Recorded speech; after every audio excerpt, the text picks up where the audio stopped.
Hello everyone, आज के lecture में हम ट्रेन प्रॉब्लम से रिलेटेड एक प्रॉब्लम देखते हैं। ऐसे प्रॉब्लम्स को हम टाइम एंड डिस्टेंस प्रॉब्लम्स भी कहते हैं। ठीक है, प्रॉब्लम है कि two trains 140 metre and 160 metre long run at the speed of 60 kilometre per hour and 40 kilometre per hour respectively in opposite directions on parallel tracks.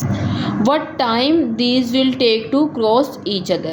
Students, इस तरह के जो प्रॉब्लम्स होते हैं उनको सॉल्व करने का फार्मूला तो बहुत स्ट्रेट फॉरवर्ड होता है, लेकिन कुछ चीज़ें होती हैं जिन्हें हमें माइंड में रखना पड़ता है और आज मैं आपको वो बताऊंगी। ठीक है, अब इसमें हमने बेसिकली फाइंड क्या करना है। लाइक हमें दिया गया है कि दो ट्रेन्स हैं जो कि पैरेलल ट्रैक्स पे मूव कर रही हैं और किस तरह से मूव कर रही हैं टूवर्ड्स ईच अदर, आप कह लें।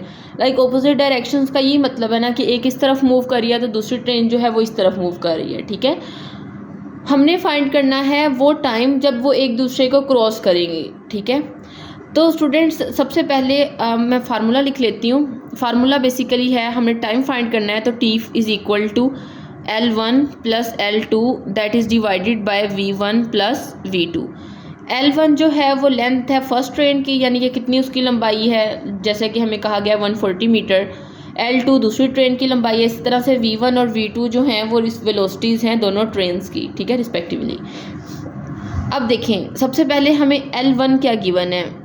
ठीक है, here we are given L1 is equal to 140 metre, तो हम लिख लेते हैं that is equal to 140 metre. इसी तरह से L2 है 160 मीटर। इसी तरह से V1 जो है वो है 60 kilometre per hour and V2 is equal to 40 kilometre per hour. ठीक है, ये तो वो था जो हमें क्वेश्चन में गिवन था। लेकिन देखें, हमने जब इसको सिंप्लीफाई करना है, देखें यहाँ पे L1 प्लस L2 है, यानी कि दोनों के यूनिट्स जो हैं वो मीटर में हैं।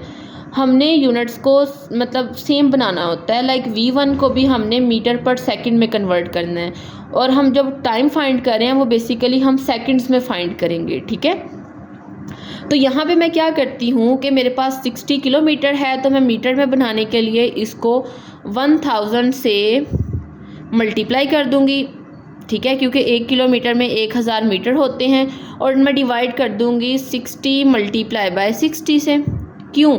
क्योंकि 1 घंटे में 60 मिनट होते हैं और 60 ही सेकंड होते हैं। ठीक है, जब आप इसको फर्दर सिंप्लीफाई करेंगे तो आपके पास जो वैल्यू बचेगी वो आ जाएगी यहाँ से 50/3 मीटर पर सेकंड। ठीक है, सिमिलरली आप V2 को भी जब मीटर पर सेकंड में कन्वर्ट करेंगे तो आप क्या करेंगे, मल्टीप्लाई कर देंगे 1000 से और डिवाइड आप इसको कर देंगे 60 मल्टीप्लाई बाय 60 से।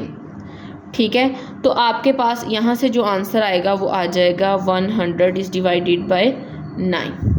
ठीक है, मीटर पर सेकंड, यानी कि ये 2 0 इधर कैंसिल हो जाएंगे और बाकी फर्दर आप इसको 2 के टेबल पे जब कैंसिल आउट करेंगे तो आपके पास ये रह जाएगा। This is V2। अब क्या करें, अब आप अपनी वैल्यूज़ को उठा के यहाँ पे लगाना है, यानी कि L1 प्लस L2 फाइंड करना है। मैं पहले निकाल लेती हूँ। L1 प्लस L2 हमारे पास क्या आएगा, 140 मीटर प्लस 160 मीटर। ठीक है, यानी कि ये हमारे पास बेसिकली आ जाएगा 300 मीटर।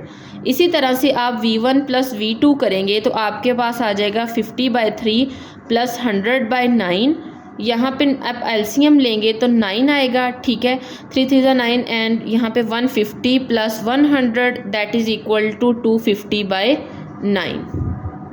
अब हमारा नेक्स्ट टारगेट क्या है कि हमने हमारा जो गिवन फार्मूला है ना, L1 that is given by this one plus L2 that is divide by V1 plus V2, इसमें अपनी वैल्यूज़ को सब्सटीट्यूट करना है। जब वैल्यूज़ लगाएं तो हमारे पास आ जाएगा 300 दैट इज़ डिवाइडेड बाय 250/9। ठीक है, या आप इसको फर्दर सिंप्लीफाई करेंगे तो 9 300 से मल्टीप्लाई हो जाएगा एंड इज़ डिवाइडेड बाय 250। ठीक है, यहाँ से आपके पास आ जाएगा ऊपर 2700 न्यूमिनेटर में और डिनोमिनेटर में 250। अब 0 0 से कैंसिल आउट हो गया और टी आ गया इक्वल टू 70/25।